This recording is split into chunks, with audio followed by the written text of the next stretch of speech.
Today we're exploring how the ancient I Ching can enrich your nature walks.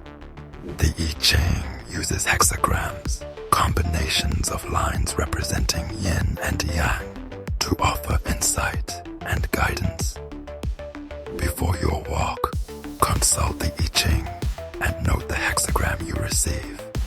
As you stroll, reflect on its meaning. For example, hexagram 24, return, encourages renewal. Notice signs of new growth or cycles in nature. Let the wisdom guide your thoughts and presence outdoors. By linking I Ching messages with the natural world, you deepen mindfulness and find harmony. Try this on your next walk and share your experience below.